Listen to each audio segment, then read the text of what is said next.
Welcome to the session of three outs. Ole Miss wrapping up a two-game series win over Virginia Commonwealth over the weekend. Rebels winning on Friday 10-4. Saturday getting canceled with inclement weather, a game that maybe could have fit into the middle of the day window, but nonetheless it is canceled. And then on Sunday, back to another run rule ways. Ole Miss 14, VCU 3 to close the weekend. Ole Miss now 6-0 on the season. They've got a busy week coming up. Five games this week. Two at home to close a homestand to begin the year. That's ULM on Tuesday and Wednesday.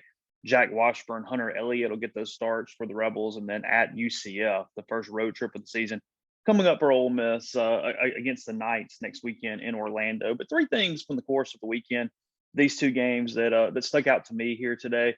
First being just that Ole Miss needs innings they're still not getting. I'm kind of harping on this a little bit. It happened last week because they had some run rule games against Charleston Southern, but maybe more than most seasons, Ole Miss needs innings pitched. They needs at bats for a lot of guys, really trying to figure out a lot of roles on both sides of things right now. And they're just not getting there. Right now, from a scheduled standpoint, Ole Miss should have played 63 innings. Instead, they've only played 54 innings, 54 innings of potential game have been played, but only 45 have actually been played. Ole Miss has only played 45 defensive innings at this point, and they haven't even hit in some of those. They're like 42 or 41 innings that they have hit so far this season. So they're just lacking between the rain out and all these run rules that they've had. They've had several run rules, and then on Wednesday they win 15-5 against Arkansas State in a game that was rain shortened. It's not the end of the world. I've talked to Mike about it a couple of different times. He doesn't seem overly bothered by it, but at the same time, it is starting to accumulate a little bit. They need some other guys to get at bats. They need to figure out. Right now they've got a 12-man rotation from a starting lineup standpoint offensively. Figure out what all the roles are for that. Get some other guys some opportunities. Mike did talk about how, guys like Banks Tolley and, Tywone Malone had the big hit today. We'll talk about him more in a minute.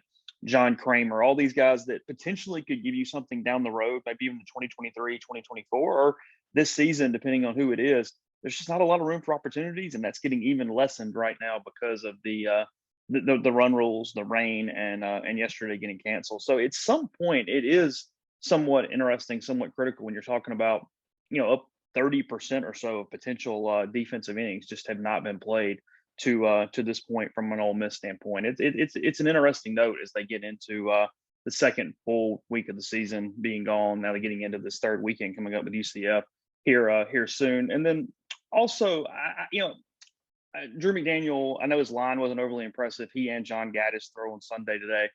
They set that up. Mike did it on purpose. After the game was rained out, he knew that he was going to throw both pitchers. He didn't want to get into a short week situation where you hold Gaddis, try to throw him a couple innings on Tuesday, kind of act as a bullpen. Instead, just get them both work today going into the UCF series next week. And I thought we saw a couple different ways positives for both those guys.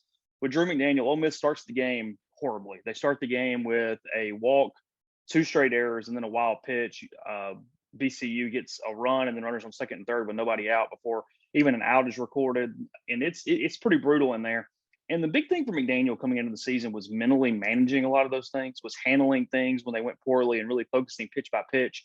And while it was not necessarily the best start in the world, I thought he did that. He gets out of the inning. He kind of refocuses. They end up scoring the 3 runs, but he didn't give up a hit. There wasn't that ball in the gap that made things spiral. And then from that point on, he put up 2 more zeros. He got through his 3 innings without an earned run being scored. And I thought there was a lot of positives for that outing for him. Then he hands the ball over to John Gaddis. And that was exactly what you wanted to see today from Gaddis and, frankly, from Ole Miss pitchers. Because if you don't give up a lot of free stuff, you don't walk guys, you don't hit guys, and you just make other offenses out-hit you if you're the Rebels, not a lot of offenses are going to do that all throughout the season. And you look at Gaddis, he has three scoreless innings. He throws 30 pitches in 3 innings. I mean, just incredibly efficient. He works fast. There were 20 strikes out of those 30 pitches. It was the exact blueprint that you had for him coming in. That was the profile out of Texas A&M Corpus Christi of what you thought you might get from John Gaddis, and you absolutely got that from him today. So I thought that of all the starters, and I say starters because obviously today he's out of the bullpen, but of the 6 times we have seen the starting pitchers, that was by far the most impressive one. I thought that, Diamond did some things on Friday just to get through things without a lot of swing and miss. I thought that McDaniel did some things, but from a straight production standpoint, Gaddis in those 3 innings today, really, really impressive and really exactly what you wanted from him. And then lastly, and, look, I don't know how many at-bats he'll get this season, but really cool moment for Tywone Malone. And I know, fans have different expectations for him because of the whole football thing. And he's obviously a more known baseball player because of what he does in the football field. But beyond that, it speaks to him a lot. You look at it, he's a guy who didn't play his junior year because of COVID in high school. He didn't play his senior year because of injuries. He hasn't been on a baseball field in frankly 2 seasons, and he's stepping into a crazy transition into the SEC as a two-sport athlete while he's concentrating on football other than in the spring. And he hits the walk-off home run to run rule VCU today. He's smiling. Mike told us before the game he saw him, walking to the stadium today, and he said, "Hey, you got a standing ovation just by going to the plate the other day. What about when you finally hit a home run?" And he does that today.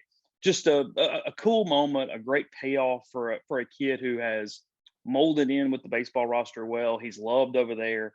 He's a guy who, there's no ego, because it'd be so easy as somebody who was heralded as a football player, obviously comes in as a huge football recruit, to play the other sport and subject yourself to working. And he mentioned grinding a couple of times when we talked to him today, but putting the effort in just to find a way to get on the field and to manage those different things, just to have a love for the sport and get through it.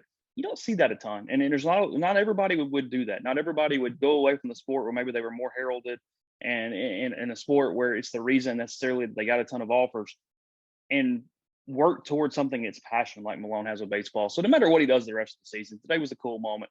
It was a payoff for him for the work he's put in, for the way he's transitioned to things over at the baseball side of things. And really, again, I don't know that he's necessarily gonna get a ton of bats the rest of the way, but he hit the ball a long way today. He definitely has got some raw power, and it was cool just to see a great payoff for Tywone Malone. So those are kind of the three things that I took from the weekend. Again, Ole Miss winning 10-4 on Friday, and then 14-3 today. Only 16 innings over the course of the weekend, with Saturday rain out, and then Friday, and then Sunday. So 5-game week are coming up. Big weekend for the Rebels. Still put more things in. We got 2 more weekends of non-conference play, UCF and Oral Roberts, prior to league play starting up. So coverage at Rebel Grove. We'll have podcasts all week on the MPW Digital Network as well, and we'll talk to you again really soon.